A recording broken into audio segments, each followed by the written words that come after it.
Bonjour.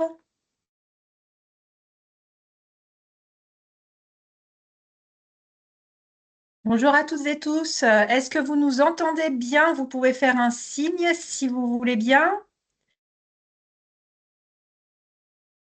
Parfait. Super. Ça marche bien. Merci beaucoup. Alors, bienvenue à ce premier webinaire animé par l'équipe de la CARESP et qui est aujourd'hui centré sur le thème du parcours patient en soins palliatifs en établissement de santé. Je vous propose de commencer. Vous êtes très nombreux à être connectés. On vous en remercie. Déjà, donc, je repositionne, je recontextualise. Premier webinaire de ce cycle que nous souhaitons proposer et on vous remercie vraiment, vraiment pour votre présence aujourd'hui et de l'intérêt que vous portez sur la thématique.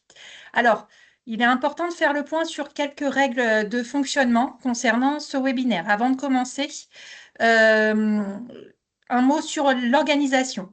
Pour faciliter le déroulé des différentes présentations, nous, ce qu'on vous propose, c'est de vous inviter à poser vos questions uniquement dans le chat tout au long du webinaire.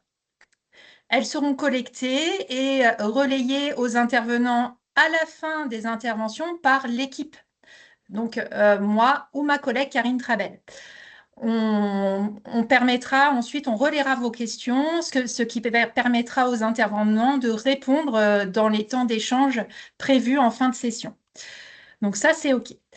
Pour le coup, en termes d'introduction, moi, ce que je souhaite vous transmettre, c'est que ce cycle de webinaire a été conçu vraiment pour mieux comprendre les parcours en soins palliatifs et surtout tendre vers une clarification des enjeux de ce parcours.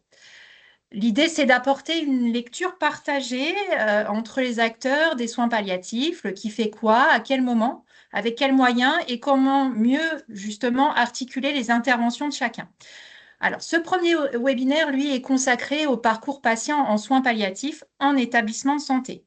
Nous allons d'abord aborder l'organisation globale au sein d'un GHT, puis ensuite décliner les rôles spécifiques des différentes ressources hospitalières, unités de soins palliatifs, équipes mobiles de soins palliatifs, lits identifiés, ainsi aussi qu'une mention sur les équipes ressources dédiées au parcours pédiatrique, les équipes ressources.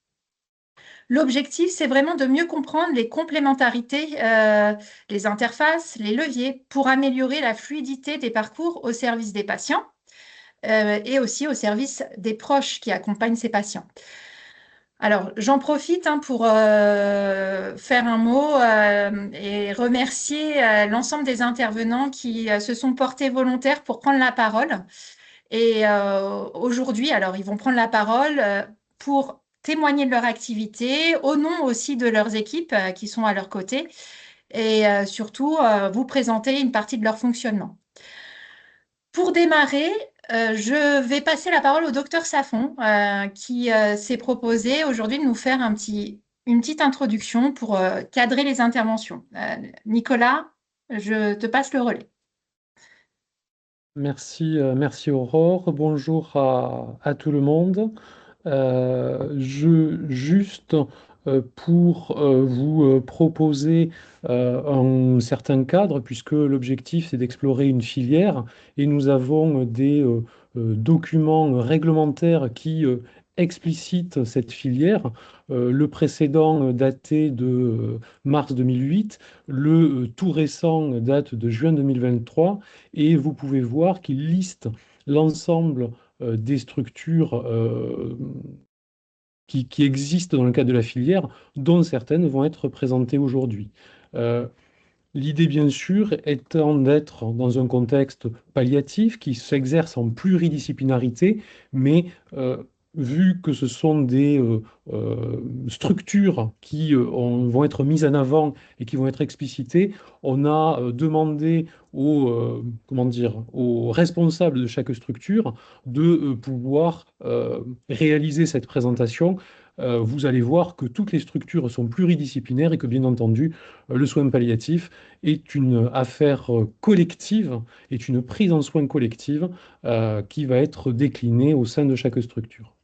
Je n'en dirai pas plus pour ne pas préempter du temps pour chacun. Alors, merci Nicolas pour ce point introductif. Ce que je vous propose, c'est d'abord de vérifier si le docteur Reyes a réussi à nous rejoindre.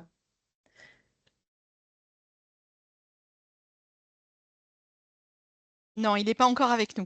Il n'est pas encore arrivé. Alors, le docteur Reyes était l'intervenant qui devait prendre la main pour justement parler de l'organisation globale et transversale des soins palliatifs au sein d'un GHT.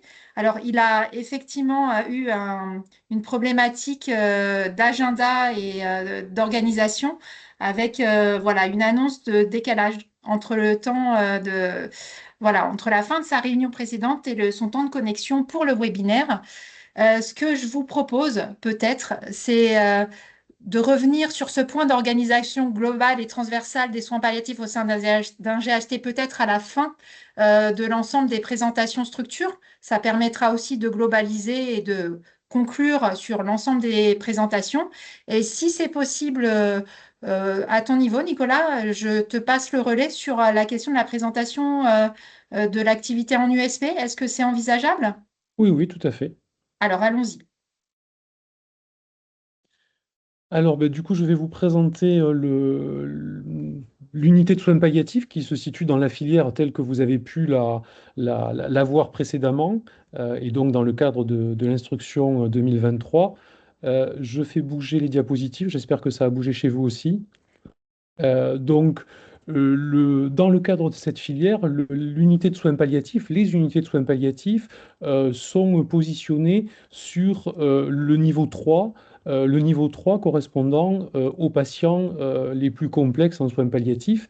Alors, une complexité qui peut être multiple, hein, qui peut être bien entendu sur la symptomatologie physique, avec la douleur et les autres symptômes inconfortables, mais qui peut être aussi en lien avec le contexte psychologique, psychique du patient, qui peut être aussi sur un plan social, avec ben, le contexte de vie ou l'absence de cadre de vie, puisque on a pu accueillir des patients SDF ou qui vivaient, j'allais dire, dans des structures d'accueil.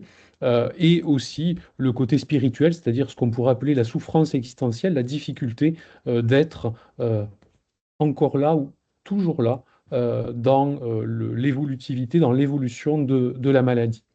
Donc l'unité de soins palliatifs se situe donc dans la filière d'hospitalisation, dans ce niveau 3 correspondant aux patients les plus complexes, et donc elle délivre une prise en soin, un accompagnement qui concerne le patient et ses proches. Euh, il va aussi y avoir des activités d'enseignement, que ce soit universitaire, non universitaire, soit en formation initiale ou continue. Un côté aussi animation territoriale, avec l'idée ben, d'être support, d'être soutien à des éléments de discussion, d'information, que ce soit pour des soignants ou pour la population. Et enfin, des éléments de recherche, donc mobiliser des projets de recherche pour accumuler des informations concernant effectivement la prise en soin ou des éléments, on va dire, plus populationnels vis-à-vis des soins palliatifs. Alors, peut-être qu'on peut déjà positionner que la recherche se fait surtout sur le temps qui reste et que c'est souvent quand même le parent pauvre de l'ensemble des actions qui sont mobilisées sur une USP. Je vais passer à la slide suivante. Donc, pour réaliser ces quatre actions, je vais vous donner un petit peu les effectifs qui concernent notre unité, mais vous allez voir que chaque unité peut avoir des spécificités. La nôtre, par exemple, est financée et dotée de 1,5 praticiens hospitaliers, alors ce qui, vous vous en doutez, est insuffisant pour la faire fonctionner. Et donc, l'équilibre s'est trouvé avec une mutualisation avec les médecins de l'équipe mobile, avec une rotation qui va s'opérer entre l'unité et l'équipe mobile au niveau de l'activité clinique, ce qui amène aussi la possibilité d'avoir une vision différente et d'avoir une posture de soins différente entre l'activité que vous présentera Servan en équipe mobile tout à l'heure et l'activité de l'unité de soins palliatifs. Nous avons aussi la chance d'avoir un poste de chef de clinique qui participent bien sûr autant à l'activité clinique qu'aux autres activités, notamment d'enseignement et de recherche, dévolues aux chefs de clinique. Un cadre de santé qui, là encore, ce poste est mutualisé avec l'équipe mobile, un poste de psychologue, 10 infirmières, 10 aides-soignantes, ce qui permet de constituer un binôme infirmier-aide-soignant pour 5 patients, puisque nous avons une structure qui accueille 10 patients, donc 10 lits, 10 chambres seules. Une secrétaire, là encore mutualisée avec l'équipe mobile, un mi-temps de kinésithérapeute, du temps d'assistante sociale, du temps d'ergothérapie, du temps de diététicienne, des bénévoles d'accompagnement, puisque nous avons une convention avec l'association Être là à Toulouse, et nous avons aussi des soins de support qui vont être déclinés sous forme de médiation animale, principalement avec des chiens, médiation animale canine, de la musique, avec une harpiste qui vient au sein du service pour proposer sa musique et les vertus de sa musique autant aux patients, aux accompagnants qu'aux soignants. Et nous avons aussi la chance d'avoir une biographe hospitalière. L'ensemble de cette activité de soins est soutenu comme il convient, puisque ça fait partie du référentiel des unités de soins palliatifs, par une supervision mensuelle qui, là encore, est mutualisée avec l'équipe mobile de soins palliatifs. La sollicitation pour pouvoir proposer un patient et que nous puissions accueillir un patient sur une unité de soins palliatifs, ben, se fait par différents moyens. Alors, certains qui sont tout à fait conventionnels et efficaces. Le téléphone en premier lieu, qui permet vraiment d'échanger de vive voix sur la situation de la personne soignée et avec du coup une analyse de la complexité de la situation. Par compagnonnage, et là, avec, dans notre contexte, l'équipe mobile de soins palliatifs intra-CHU, et avec une- comment dire, un relationnel, une facilité de relation évidente, puisqu'elle participe aussi, les médecins participent aussi à l'activité de l'unité. Par via trajectoire, notamment pour des structures extérieures qui voudraient nous adresser les patients, et qui est un moyen aussi de transférer des informations cliniques, des informations soignantes, des informations de santé sur un mode sécurisé, ou encore à l'issue d'une téléexpertise qui peut être demandée par Omnidoc, puisque nous intervenons sur Omnidoc. Comment sont gérées ces demandes? Comment elles sont analysées? Ben, elles sont priorisées, puisque vous vous doutez, et je pense que c'est le lot de chaque structure, quel que soit le nombre de lits, qu'ils sont tous occupés et qu'il y a une liste d'attente. Donc, l'idée, c'est de prioriser en fonction de la complexité pour s'assurer que le rôle des USP est bien adapté, la place de l'USP est bien adaptée aux besoins du patient. Et donc, on va analyser cette complexité avec les modalités dont je vous ai parlé, que ce soit la symptomatologie clinique, que ce soit le côté psychologique, le côté social ou le côté spirituel existentiel. Aussi en fonction du lieu où est le patient et de sa difficulté à y rester, le domicile étant potentiellement une difficulté, puisqu'on peut certes faire grimper la capacité à soigner le patient, mais avec certaines limites de surveillance, d'utilisation de médicaments ou de dispositifs. Et après, aussi sur des structures qui sont à cette fois-ci intra-hospitalières, où le patient n'a pas vocation à rester, et on peut penser aux urgences ou au secteur de réanimation quand cette réanimation n'est plus utile au patient. Bien sûr, tout ça est pondéré en fonction de la charge en soins de l'unité de soins palliatifs, puisque même si on est dimensionné et, on va dire, financé pour gérer la complexité, s'il y a trop de situations très complexes en même temps, l'unité va trouver ses limites et va, j'allais dire, ne pas pouvoir forcément avoir une prise en soin adaptée. Donc, une sollicitation, une priorisation et un accueil au sein de l'unité. Nous avons des liens privilégiés avec les structures qui nous entourent. Alors, je vous ai déjà parlé de notre équipe mobile intra-hospitalière et donc de nos liens privilégiés de fonctionnement, mais aussi de toutes les structures qui nous entourent avec le DAC 31, puisque nous participons aussi à l'activité du DAC, avec les HAD qui vont pouvoir aussi nous référer des patients, et après toutes les autres structures qui vont pouvoir entrer en contact avec nous par le biais des moyens que je vous ai cités, et aussi notre participation à la RCP Soins de support de l'IUCT Oncopole, euh, au cours de cette RCP, on va pouvoir discuter de la nécessité d'accueillir un patient sur l'unité de soins palliatifs et éventuellement d'envisager cet accueil par la suite. Il est à noter que l'unité de Joseph Ducoing intègre aussi cette RCP et donc du coup, l'orientation des patients va se faire soit en fonction de certaines priorités du patient ou surtout de la rapidité de la possibilité de proposer une place. Enfin, pour orienter sur quelques perspectives, on va parler des enjeux 2026 et peut-être au-delà. Ce qui nous questionne, en tout cas ce qui nous interpelle, c'est bien entendu l'évolution de l'environnement législatif et en particulier, vous savez, sur l'aide active à mourir, de savoir quelle place ou quel rôle nous pourrions avoir dans ce contexte-là. Alors les textes n'étant pas ni stabilisés ni votés, il est un peu trop tôt pour se positionner, mais on va dire s'en inquiéter dans tous les sens du terme. Là par contre, je pense que c'est le cas. Euh, L'idée aussi que notre patientèle initialement était majoritairement composée de patients atteints de cancer et nous voyons une évolution quand même avec certains profils patients qui sont un petit peu nouveaux et je pense en particulier à des patients atteints de pathologies psychiatriques se complexifient, qui sont en situation incurable, évolutive, complexe et donc que nous pouvons accueillir pas sans difficulté, je vous l'accorde, et aussi le contexte de la cardiologie avec les insuffisants cardiaques qui sont une patientèle, un profil patient un petit peu nouveau. Et donc, c'est aussi l'intérêt d'être en contact avec des équipes spécialisées, des équipes référentes de spécialités nouvelles, et donc de tisser des liens, d'acculturer, j'allais dire, ces autres équipes, et aussi de s'investir, de s'initier à des spécificités dont on n'avait pas forcément l'habitude.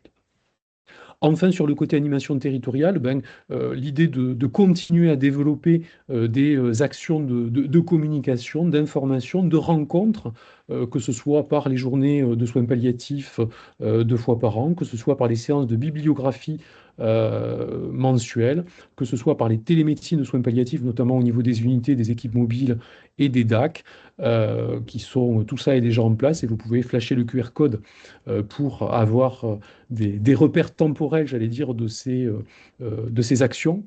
Et après, quelque chose qui aboutira peut-être en 2026, qu'on est en train de réfléchir avec cette idée de porter une information citoyenne des soins palliatifs et de la fin de vie pour, d'une part, euh, éviter cette vision terminale des soins palliatifs qui n'est pas juste, j'allais dire, dans la réalité et qui en plus nous amène, ou en tout cas devrait nous amener vers une prise en charge de soins palliatifs précoces, autant qu'on ait les moyens de la mettre en œuvre pour accompagner le patient tout au long de sa pathologie et de l'aider à réfléchir justement ses valeurs et ses projets de vie et aussi de fin de vie et de l'accompagner dans ses réflexions, que ce soit avec des informations adaptées, avec du soutien psychologique et aussi en nourrissant s'il le souhaite en tout cas, une discussion avec la famille et les proches pour fonder ses convictions et ses décisions. Et je crois que je n'avais pas été plus loin pour ne pas faire trop long et laisser la place aux questions. Merci beaucoup pour cet éclairage sur l'USP, Nicolas. Moi, je vous propose de poursuivre avec l'équipe mobile de soins palliatifs. Et du coup, je passe la parole au docteur Di Bernardo. Bonjour, donc je vais vous présenter l'émission d'une équipe mobile de soins palliatifs. Alors l'émission socle, selon la lettre d'instruction de 2023, il y en a 3 essentielles. C'est l'expertise auprès des professionnels de santé, la formation et le compagnonnage, et recherche et innovation. Alors pour être plus auprès du parcours patient, un petit focus sur notre équipe mobile de soins palliatifs de l'hôpital de Montauban, une équipe jeune et dynamique, composée de médecins, d'infirmières et d'une psychologue. Ça, c'est le noyau dur, mais bien sûr, on travaille avec l'ASP 82, qui est l'association de bénévoles, et puis de façon ponctuelle avec une art thérapeute qu'on fait venir à notre demande pour des patients hospitalisés. On espère, dans les mois à venir, du fait d'une activité qui augmente, pouvoir étoffer cette équipe de temps de secrétariat, d'assistante sociale et également de temps médical. Alors, nos rôles, ou notre rôle en tant qu'équipe mobile de soins palliatifs sur le Tarn-et-Garonne, on va dire, et au sein de l'hôpital de Montauban, c'est un rôle d'abord, bien sûr, auprès des patients et des proches.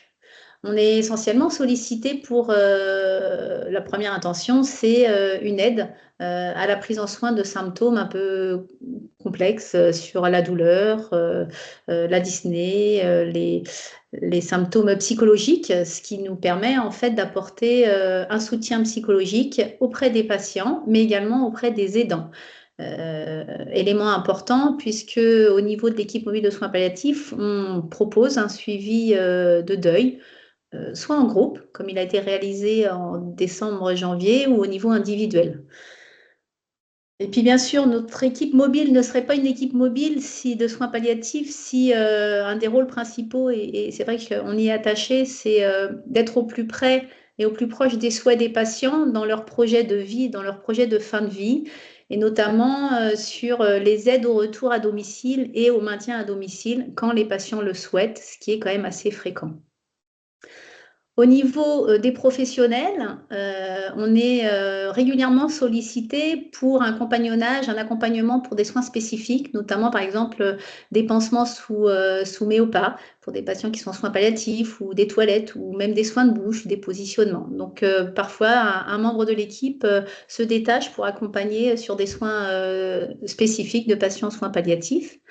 On est également là pour du soutien aux professionnels en intra-hospitalier, mais également aux professionnels libéraux quand ce sont des situations complexes avec beaucoup de gestion en fait des émotions. De façon hebdomadaire, on participe également au staff de pneumologie et d'oncologie, ce qui permet des prises en charge conjointes. Et de façon plus ponctuelle, on on fait un staff avec l'hospitalisation à domicile pour nos patients communs. L'hôpital de Montauban, sur l'équipe mobile, on propose également des formations 3 fois par an de 3 jours. L'objectif, c'est bien de former les professionnels et qu'ils acquièrent une certaine autonomie et surtout qu'on puisse parler le même langage.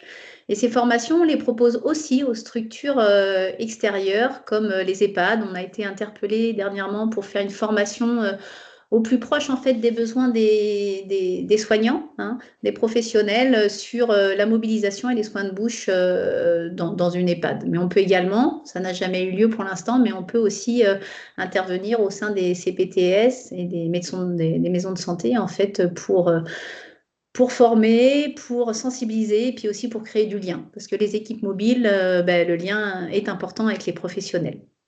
On est aussi régulièrement sollicité dans des réflexions éthiques, que ce soit au niveau hospitalier ou au niveau de structures extérieures, pour des prises en soins spécifiques de patients. Et on a aussi une des infirmières qui est très active sur le comité d'éthique local. Et puis, une petite activité sur la recherche qu'on essaye de maintenir en lien avec le CHU. Alors, comment nous solliciter ? Eh bien, d'abord qui ? Eh bien, les médecins, les soignants, les patients, les familles. Et comment ? Eh bien, par téléphone, par un formulaire intra-hospitalier ou par mail. Comment nous, on y répond ? Alors, on y répond de façon assez rapide. Si on n'est pas là, il y a toujours un répondeur. Donc, on prend tous les messages et on fait un rappel dans les 24 heures, jour ouvrable, je précise quand même, pas le week-end, pour évaluer la situation. 2 situations possibles, une situation non palliative, dans ces cas-là, on réoriente, et les situations palliatives confirmées. Dans ces cas-là, l'équipe mobile se mobilise pour le coup avec des visites qui peuvent être dans la journée, quand c'est par exemple sollicité par les urgences ou pour un symptôme style une douleur en fait difficilement gérable, on essaye d'intervenir très très rapidement sur la journée. Après, sur des visites à domicile, en EHPAD ou sur des visites en structure, le délai peut être de 24 heures quand on y arrive et qu'on est disponible à quelques jours. Dans des situations palliatives où on considère qu'on a besoin de plus de 3 intervenants, parce que nous, on est vraiment une équipe médecin, psychologue, infirmière, on peut se déplacer à domicile, mais parfois on a besoin de la diététicienne, de l'ergo, de l'assistante sociale, et dans ces cas-là, on a la possibilité de proposer un hôpital de jour de soins palliatifs qui est géré par l'équipe mobile de soins palliatifs, ce qui nous permet quand même certaines facilités.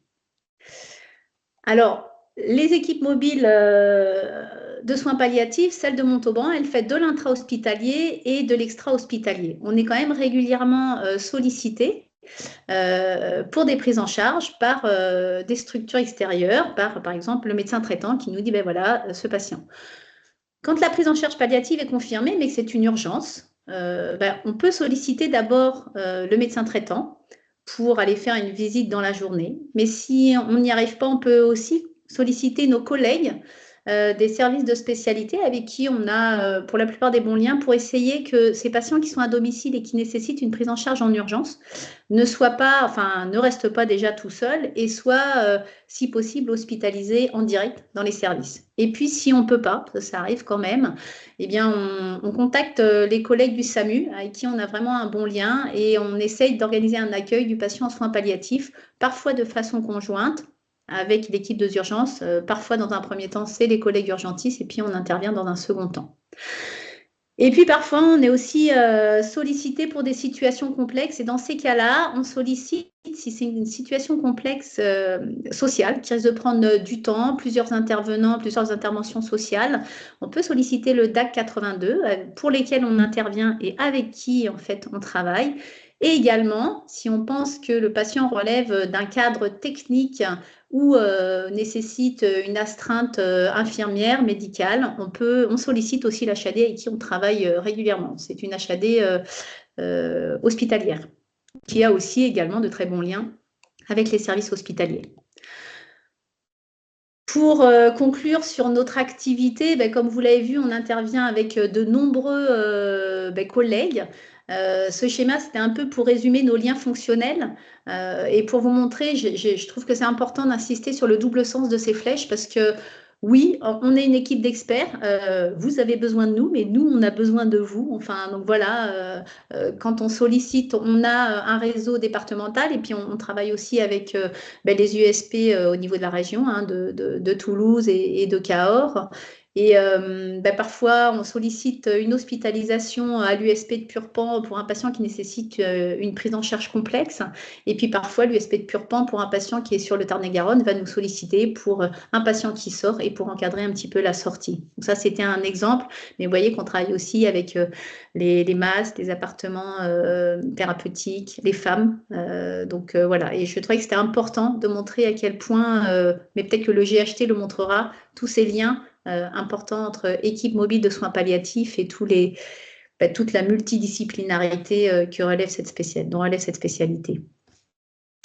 Pour terminer, les enjeux 2026, développer l'équipe mobile de soins palliatifs domiciliaires. Alors, le Tarn-et-Garonne est un petit département et c'est important qu'on travaille de façon commune avec le DAC et l'HAD pour une filière patient fluide. L'objectif, c'est de renforcer nos liens avec les services de soins de Montauban et qui on ne travaille pas encore beaucoup, mais on intervient ponctuellement. Alors, c'est drôle parce que j'ai vu que l'USP marquait ça, la psychiatrie, la cardiologie, mais également la neurologie, le centre ESSELA. On va renforcer aussi les liens avec les structures de type LISP dans le cadre du GHT pour faciliter encore une fois les filières et que les patients qui sont dans des services de médecine, de soins aigus puissent être transférés dans des services de SSR sur des LISP, par exemple. Et puis encore une fois, renforcer l'activité de l'hôpital de jour puisqu'on croit vraiment aux soins palliatifs précoces et que ces hôpitaux de jour nous permettent vraiment d'anticiper et de respecter, d'être au plus proche des souhaits des patients sur leur projet de vie et leur fin de vie. Voilà, et puis si vous souhaitez nous contacter, un mail, un numéro de téléphone. Merci. Merci beaucoup. Merci pour cette présentation. Sans transition, nous allons aborder maintenant la question des lits identifiés soins palliatifs et je vais donner la main pour présenter au docteur Blin. Alors, docteur Blin, normalement, vous pouvez allumer votre micro et prendre la parole. Est-ce que c'est bon? Est-ce que vous m'entendez? Parfaitement bien. Bon, c'est parfait. Alors, je sais pas, oui, ça y est, vous me voyez. Bonjour à tous, et ben, merci beaucoup pour l'invitation. Donc, je vais évoquer les lits identifiés de soins palliatifs du pôle de gérontologie du CHU de Montpellier.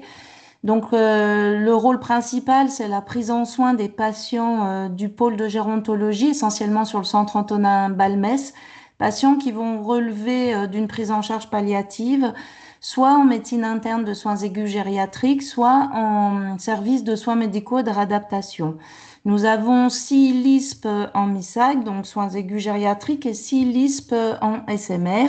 Bien sûr, il y a eu une montée en puissance depuis une vingtaine d'années, avec création initialement d'un lit, puis 3, puis 6, et puis les 12 lits ont été demandés après la période Covid.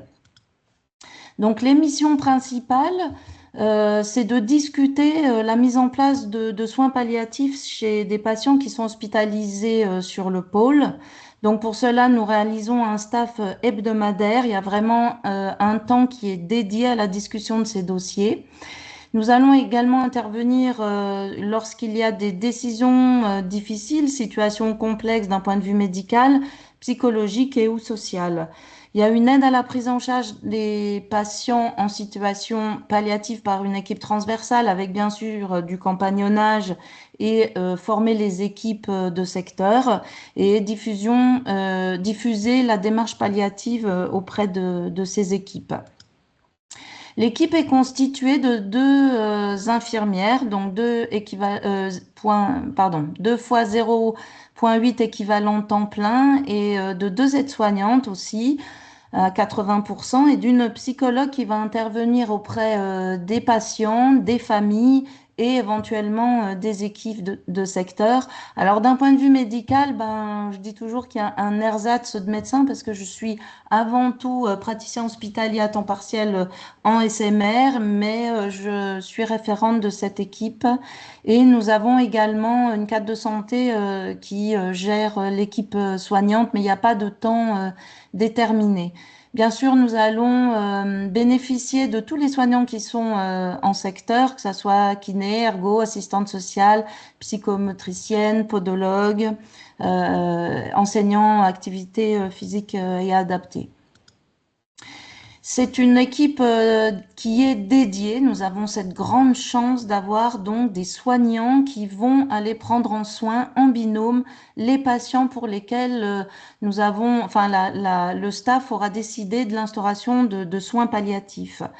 Donc, cette équipe est présente 5 jours sur 7 de 8h30 à 16h30. Donc, comme je vous l'ai expliqué, on discute des dossiers en staff. Nous avons un questionnaire au niveau du dossier médical.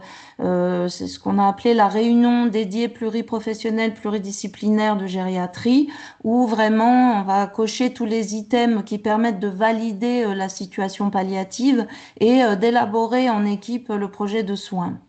Donc la prise en soin se fait en binôme. Tous les matins, quand les soignantes arrivent, elles vont lire les transmissions de la veille, depuis leur départ la veille jusqu'à leur arrivée, parce que elles ne sont que 4 et il y a donc 12 LISP et parfois il y a des patients, on va jusqu'à 16, 17, 18, 20 patients qui bénéficient de soins palliatifs. Elles peuvent pas s'occuper bien sûr de tous ces patients. Donc en fonction des transmissions, s'il y a un patient qui est très douloureux ou très anxieux, s'il a été agité ou si on sent que la fin de vie est très proche, elles vont prioriser les patients. Après leur prise en soin, elles vont faire systématiquement un retour au moins aux soignants, aux paramédicaux, mais également aux médecins.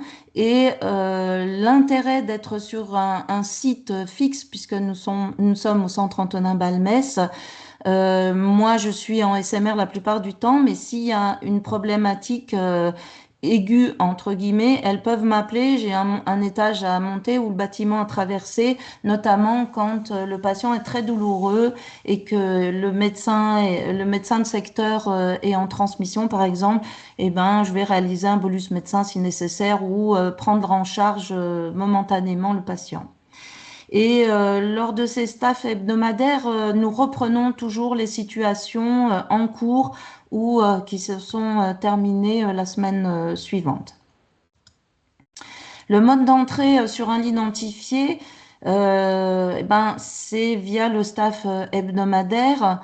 Mais au MISAG, les patients, enfin en service de soins aigus gériatriques, les patients viennent soit du service d'accueil des urgences adultes, soit du domicile, soit de la consultation, soit de l'hôpital de jour. Et en SMR, eh ben, il y a un patient qui est sur un LISP en MISAG peut voilà, venir en SMR pour libérer un lit de médecine.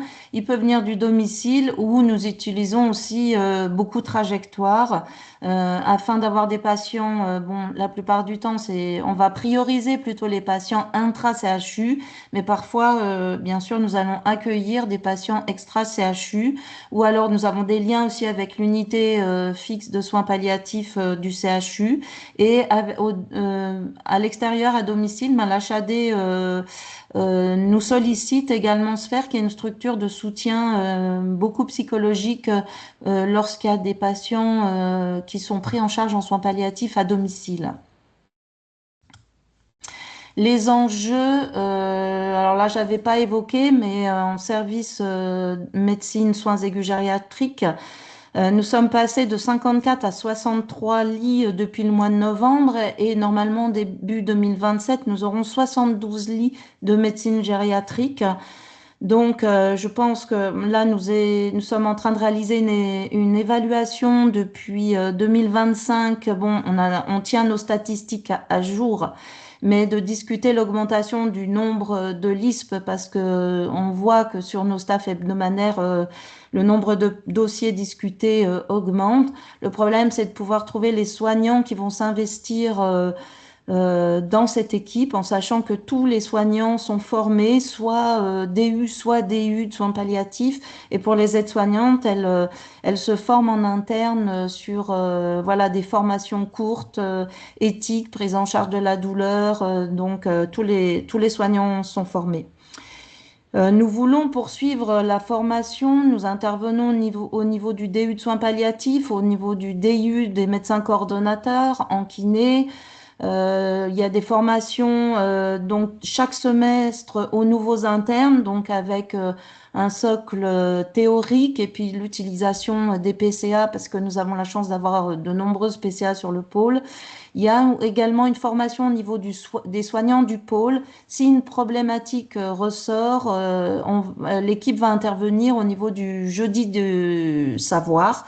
Toutes les semaines, tous les jeudis, une thématique est abordée sur un quart d'heure auprès des soignants, enfin d'une équipe en médecine, ou alors au coup par coup, eh ben on va voir réaliser, organiser avec les cadres de santé une formation.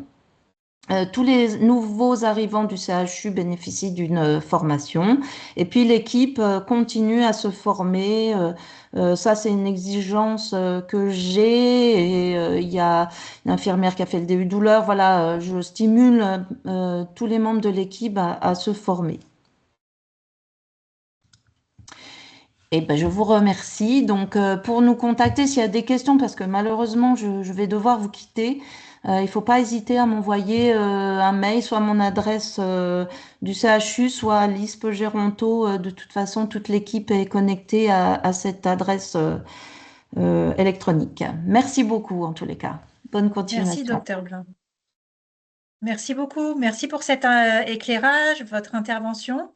Je vais passer la main au docteur Boulanger qui va nous parler de l'activité et de l'intervention des équipes ressources régionales en soins palliatifs pédiatriques.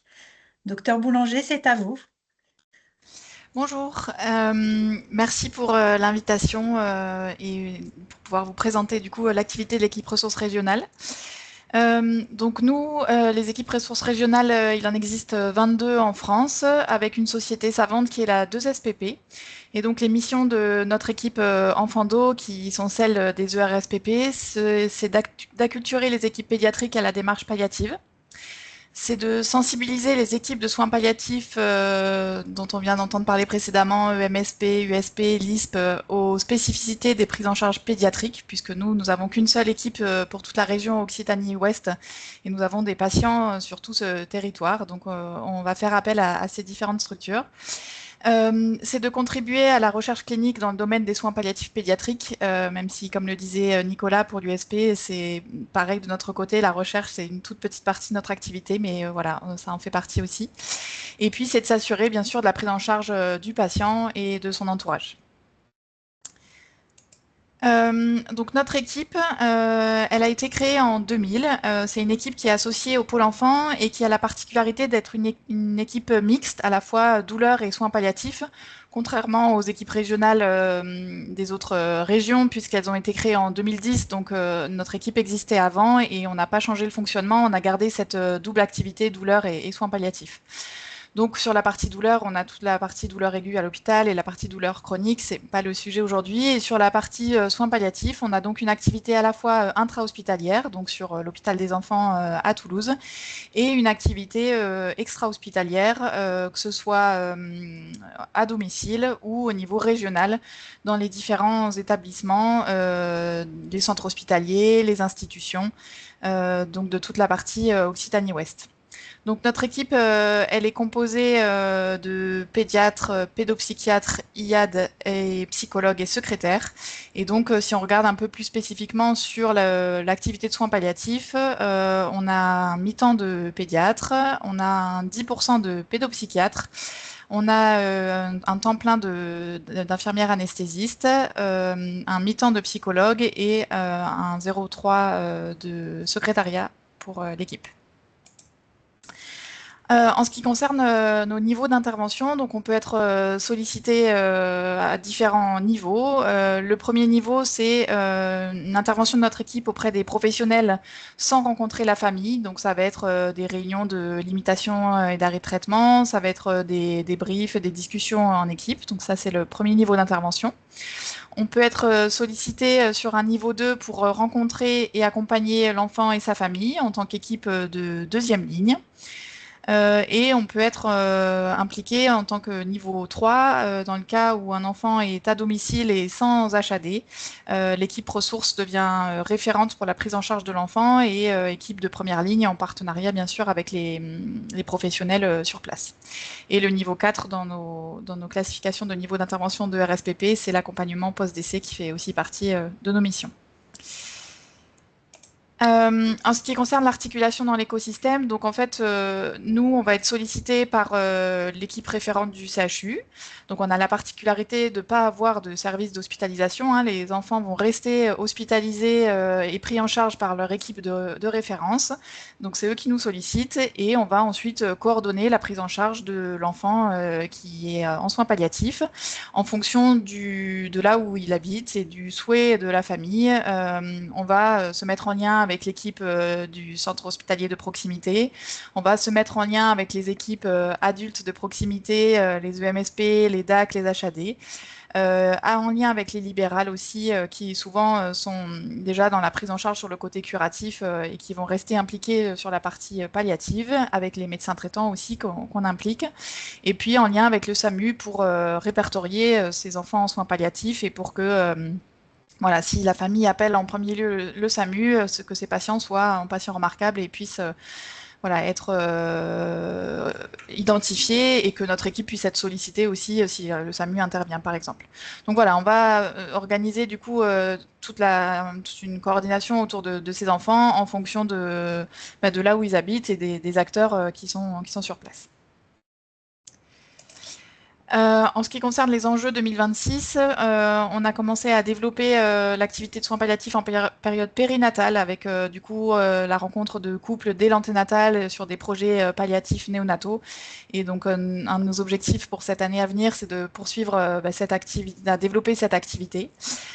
C'est aussi d'optimiser, d'améliorer le travail en collaboration avec les HAD de proximité parce que ben voilà, nous on peut pas être partout et donc on a vraiment besoin pour les familles et les enfants qui souhaitent une prise en charge palliative à domicile, on va avoir besoin très souvent d'une HAD et on n'a qu'une HAD pédiatrique sur Toulouse. Donc pour les enfants qui ne relèvent pas de cette HAD, on va faire appel aux HAD adultes et donc on a vraiment besoin de pouvoir s'appuyer sur eux. Et puis, objectif aussi, c'est d'essayer d'obtenir des financements dédiés pour optimiser les ressources humaines existantes et renforcer notre équipe de soins palliatifs pour répondre à l'augmentation et à la complexité de ces situations qu'on accompagne. Et voilà, pour nous contacter, du coup, un numéro de téléphone qui est joignable H24, qui est un numéro qu'on donne à tous les soignants et aux familles aussi des enfants qu'on accompagne, et un mail aussi sur lequel vous pouvez nous joindre. Merci beaucoup. Merci, docteur Boulanger, pour cette présentation et votre intervention. Pour terminer sur ce tour de présentation des activités spécifiques qui sont en lien avec les équipes hospitalières, je vais maintenant donner la parole au docteur Reyes qui va pouvoir nous parler de l'organisation globale et transversale des soins palliatifs au sein d'un GHT. Docteur Reyes, normalement, vous avez la main pour ouvrir le micro et faire votre présentation. Bonjour, vous m'entendez? On vous entend de très loin. Je vais essayer de changer de micro. Comme vous pouvez.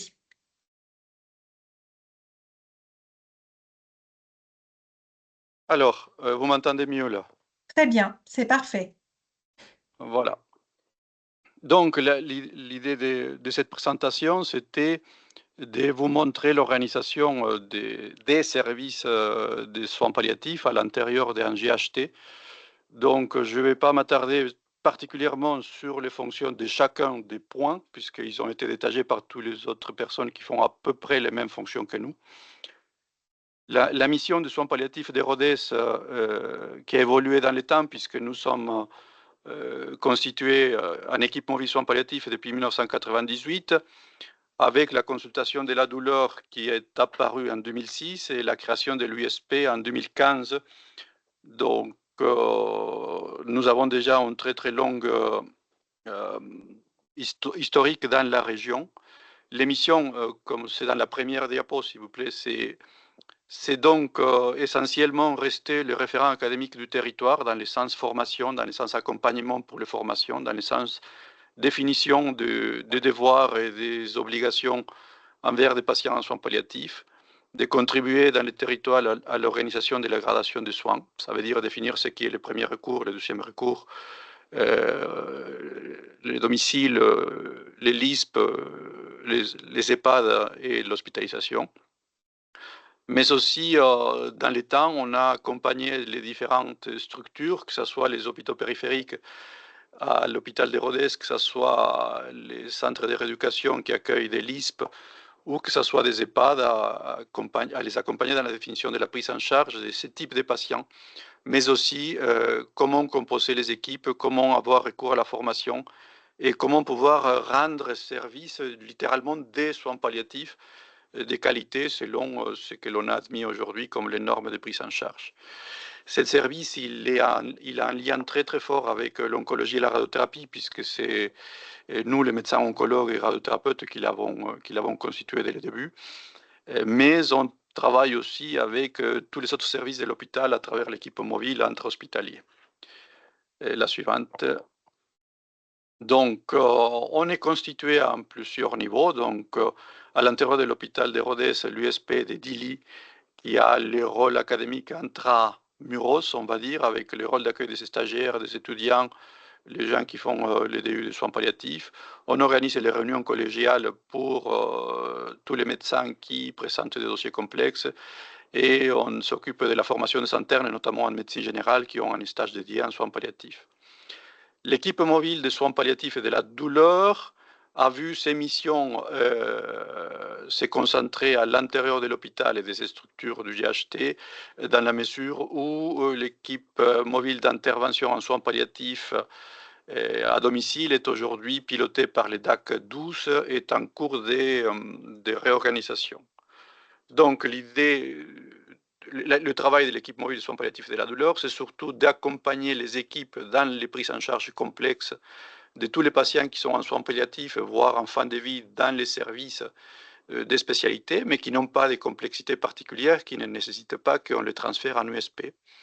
C'est l'équipe mobile qui s'assure donc de la formation continue, que ce soit en intra ou en extra-hospitalière, de suivi des patients qui sont dans notre liste de patients que l'on a pu voir, en intra ou en extra-hospitalière. Tous les patients qui sont en soins palliatifs qui ne participent, qui ne sont pas connus de nos services de soins palliatifs sont suivis en externe par l'HAD et l'EDAC. On a une réunion de coordination une fois par semaine.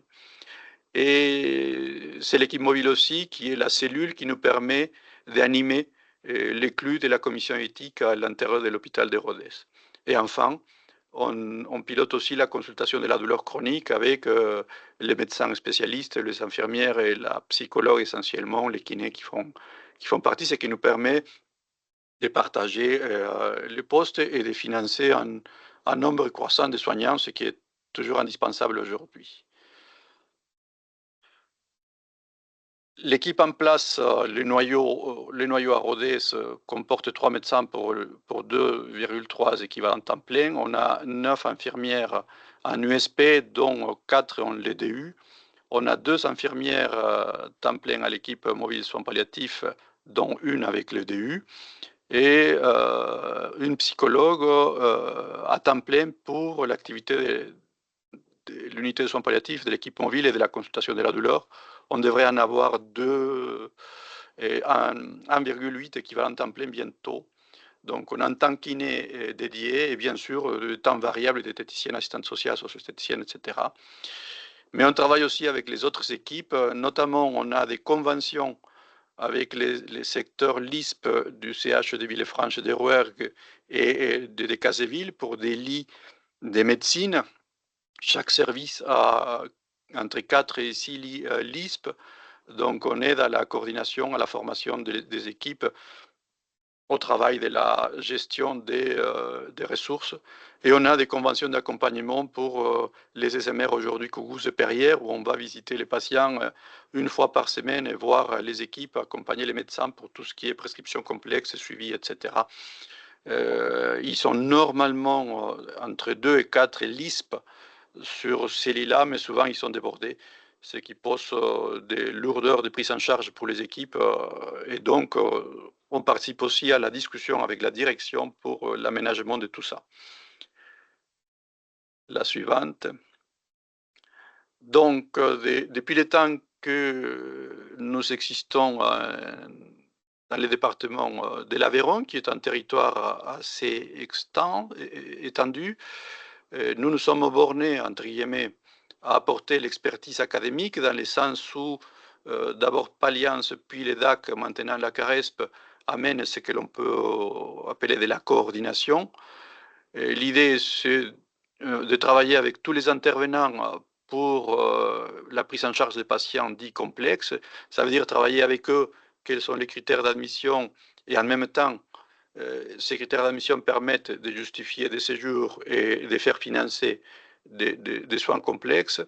L'accompagnement de la prise en charge des patients à domicile par les biais surtout des avis cliniques aux médecins généralistes, qui soient à domicile ou qui soient en EHPAD. Et enfin, la relation ville-hôpital avec ce que l'on appelle les séjours de répit, les accompagnements de fin de vie complexes, quand l'HAD ou les DAC nous sollicitent. On travaille régulièrement, je disais, avec la coordination des structures en ville. On organise à l'hôpital des réunions hebdomadaires pour faire des staffs avec les patients complexes, qui soient suivis par l'HAD ou les DAC 12. Aujourd'hui, on travaille aussi dans cette coordination avec la CARESP pour la création de nouveaux réseaux et de nouveaux liens. Et on travaille dans les liens ville-hôpital directement avec l'équipe mobile d'intervention à domicile qui est aujourd'hui au sein du DAC, qui doit être présent au lit du malade, dont le rôle est en cours de construction aujourd'hui, mais qui va aussi être coordonné dans nos réunions de staff hebdomadaires pour maintenir la fluidité de l'information. Enfin, l'HAD, les DAC-12 évaluent les patients à domicile. C'est eux qui ont la coordination des effecteurs en ville, le médecin généraliste, les infirmières, les soins de support, avec tous les autres intervenants qui viennent là-dessus. Donc, on peut être sollicité par tous ces mondes-là pour donner des réponses aux dossiers complexes, aux RCP, aux staff, aux accompagnements et aux différents besoins qui apparaissent régulièrement.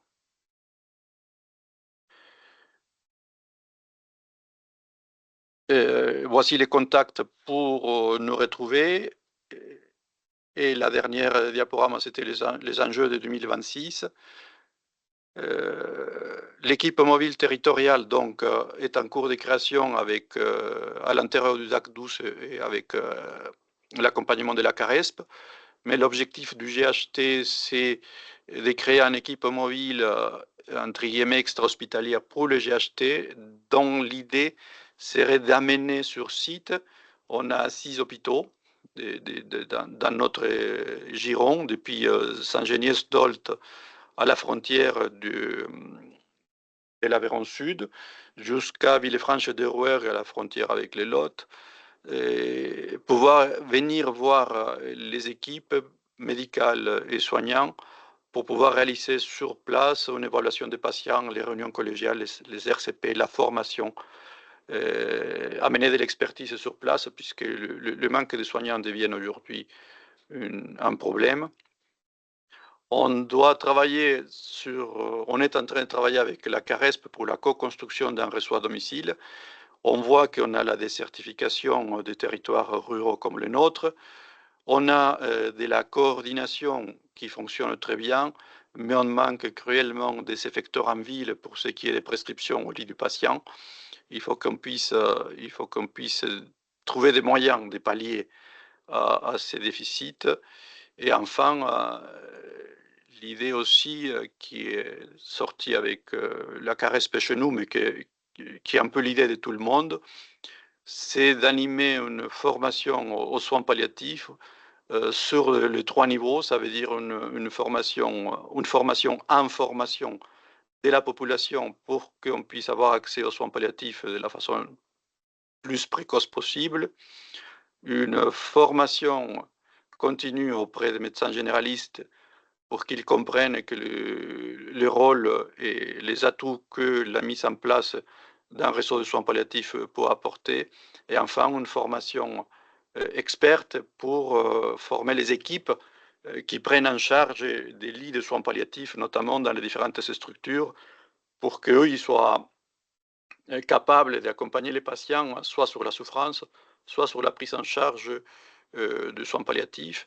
Et enfin, dans le cadre de la douleur, on est les pilotes du CLUD à l'intérieur de l'hôpital de Rodez.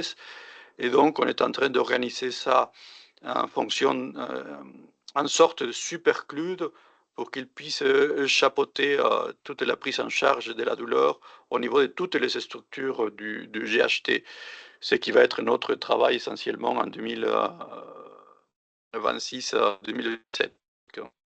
On commence des très longues. Voilà. Eh bien, merci beaucoup, docteur Reyes, pour votre intervention. Karine, le temps est écoulé, mais y avait-il des questions importantes à relayer quand même? Non, on a juste des remarques sur la pédiatrie pour savoir si le projet d'USP au niveau de la pédiatrie, je ne sais pas si le docteur Boulanger est là pour éventuellement apporter des réponses. Ouais. C'est un projet, effectivement, et pour l'instant, il y a un groupe de travail qui a été réalisé pour écrire et commencer à rédiger un référentiel sur l'organisation d'unités de soins palliatifs pédiatriques. J'ai l'impression que le sujet a été mis un peu en stand-by pour l'instant parce qu'on n'a pas entendu parler, et pour l'instant, il n'y a pas d'unité de soins palliatifs pédiatriques. C'est en projet, effectivement. Même si nous, on est moyennement convaincus. Merci pour votre retour. Karine, on est bon? Oui. Bon, tant mieux, parce que le temps est écoulé. On vous remercie vraiment tous et toutes pour votre participation. Avant de partir, je viens de vous partager très rapidement le lien vers notre questionnaire de satisfaction, un questionnaire flash qui nous permettra d'apprécier vos retours et vos commentaires sur ce webinaire que nous venons d'animer. Je remercie vraiment de façon forte et importante nos intervenants qui se sont encore une fois dégagés du temps et portés volontaires pour témoigner et intervenir aujourd'hui. On vous donne rendez-vous le 10 avril prochain. On va lancer notre campagne de communication bientôt pour lancer, lancer les inscriptions pour la session 2 de nos webinaires CARESP et qui cette fois-ci concernera le parcours patient en soins palliatifs à domicile, partie 1, parce qu'il y aura 2 parties sur ce sujet. Un grand merci à vous tous et toutes pour votre participation et on vous dit à bientôt.